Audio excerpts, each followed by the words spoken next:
طبعا احنا هنقول بقى تاني الخطوات يا رجاله، ان احنا بنبتدي بالشامبو، تمام، بعد كده بالبودره، بعد كده بالبولش، بعد كده بالستون شاين، وفي بعض الاحيان بنحتاج ان احنا نشتغل بالكومباوند، مش في كل الاحيان. طبعا حضرتك تقول الخطوات دي كتيره ومزعجه، الرجاله دلوقتي هيورونا انها بسيطه وسهله وسريعه. يلا نبتدي، يلا. الكمية المطلوبة اهي، غطا على التربيعة، صابون وغسول. او اقل من غطا كمان ممكن يكفي معانا التربيعه زي دي.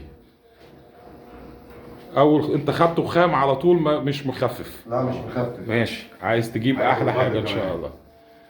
لو في ممكن ما حد. تمام. وبسلكه المواعين عادي خالص. طيب لو ارضيه كبيره زي الفيديو اللي كان عامله معانا سعيد، بنشتغل بالمكنه السنجل واللباده، مفيش مشكله.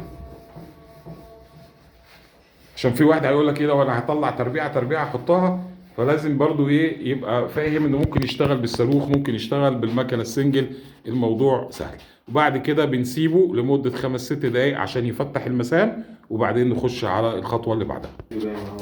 ودي بقى التربيعه الثانيه اللي هيشتغل عليها محمد، نفس الطريقه، حط غطا الا ربع تقريبا على التربيعه وابتدى يشتغل بشامبو الاحجار. اول حاجه زي ما اتفقنا، شامبو الاحجار مهم عشان يطلع اي اوساخ مهما كانت شديتها موجوده، وعشان برضه في نفس الوقت يفتح المسام عشان تستقبل المنتجات اللي بعدها.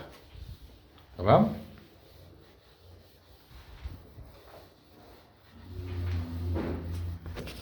خلاص احنا سيبنا الشامبو يا ابراهيم فتره، بعد كده هتطوقه بحته قماشه عشان نبتدي نجهز للمرحله اللي بعديها، اللي هي مرحله البودر.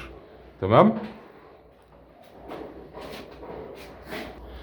البودر بقى بنحط تقريبا على التربيعه دي نص الغطا اللي معاك تقريبا. تمام.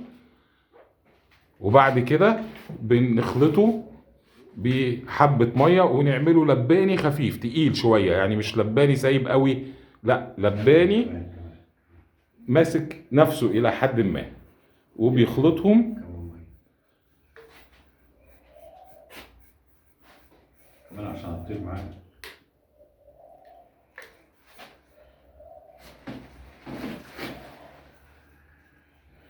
وبعد كده هنخش عليهم باللبادة والصاروخ، او لو مش موجود عندنا يبقى بفوطة صوف او قطيفة، او بالمكنة السنجل حسب ما متوافر معنا.